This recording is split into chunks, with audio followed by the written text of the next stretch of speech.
Hello? Hello? Ya? Assalamualaikum. Waalaikumsalam. Saya cakap dengan budak kerja. Ya? Okey, adik nama siapa, dek? Nak cakap dengan apa? Ada 3 orang ni. Ada Hana, Nurul dengan Natasha. Tak kisahlah siapa-siapa pun boleh abang nak cakap. Ni Tasha. Siapa? Ni Tasha. Tasha. Okey, Tasha. Abang ni beli barang. Ya? Abang beli barang untuk isteri abang. Katanya produk kecantikan. Ya? Okey, sekarang ni isteri abang ada kat sini. Ya? Cuma dia cakap pakai sebulan, muka jadi bersih, cantik. Masalahnya, bila dia pakai baru seminggu, abang dah tak kenal muka dia. Kenapa dengan muka dia? Muka dia jadi teruk. Macam, ni bini aku ke? Saya macam bukan bini aku. Dia... Ya ke? Awak cakap sini dengan isteri abang ni. Apa masalah dia? Dia pakai bila apa? Cakap dengan dia. Beli dengan siapa tu? Cakap dengan dia. Tak tahu awak beli dengan siapa. Awak cakap dengan dia. Hello. Cakaplah kuat sikit. Pelan-pelan sangat. Buat apa? Aku kahwin dengan kau. Kau cakap pelan-pelan. Muka yang macam tempe. Cakap kuat lagi lah. Awak tak dengar ni. Yelah, nak cakap lah ni. Ya, Kak. Ya, Kak. Akak pakai produk mana tu, Kak? Muka akak jadi menggelupas teruk. Lepas tu dia macam sunburn tau. Macam menggerutu macam tu. Lepas tu dia ada gelap-gelap sikit kat tepi. Belah kanan pipi ni. Dia dah macam pakai topeng lah. Cakap muka awak macam pakai topeng opera tu. Janganlah cakap macam tu, bang. Akak pakai produk mana, Kak? Husband akak yang beli, dek. Oh, dia beli dekat outlet spa ke? Dia beli kat kedai jamu, Kak? Abang beli ni kat mana hari tu? Kenapa dia nak cakap ke? Dah salah dia nak cakap dengan kita pula. Tak, dia tanya beli kat mana. Beli kat kedai outlet ke apa, dah jamu ke, tapi jual lah. Muka macam ni tak selera aku. Kahwin lagi seorang baru tahu. Banyaklah marah-marah macam ni, bang. Kak. Ni siapa nama awak tadi? Tasha. Dah kahwin belum?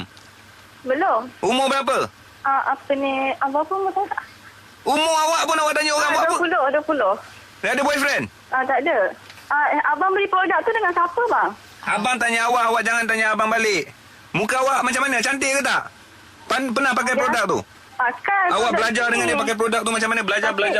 Cakap dengan isteri abang. Pakai produk sini. Tapi wife abang pakai produk yang mana? Nama apa? Dia warna coklat. Warna coklat. Apa tak nama dia? Warna coklat? Paket warna coklat macam inai rambut tu.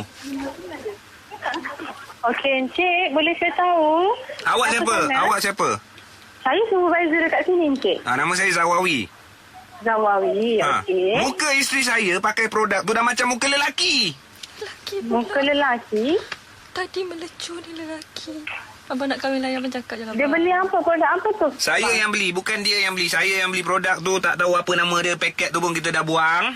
Oh, macam ni, boleh datang sini tak, bang? Kat mana? Dekat... Boleh buat cantik tak muka bini saya ni? Tak adalah, kita nak tengok juga abang bawa produk yang abang bagi, yang abang beli tu sekali dengan tak ada dah produk tu dah. Ada bini aku je ni. Bini aku pun muka dah macam tempe dah. Saya tak nak keluar, bang. Kalau tak payah keluar, buat malu aku je kau keluar. Ni siapa ni yang cakap ni? Saya Nurul. Nurul mana pula? Saya supervisor kat sini, bang. Dia ada Nurul, ada Tasha dengan ada siapa lagi seorang Hana? Ana. Ni mana ni? Abang kejap bang Kau yang hantar penyertaan, kau sibuk buat apa? Hello. Halo. Abang dapat nombor ni kat mana? Nurul dengan Hana yang bagi. Awak Tasha kan?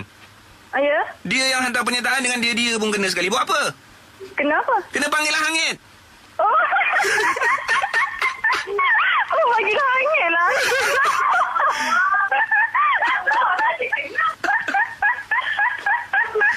Kau ketawa ke apa tu?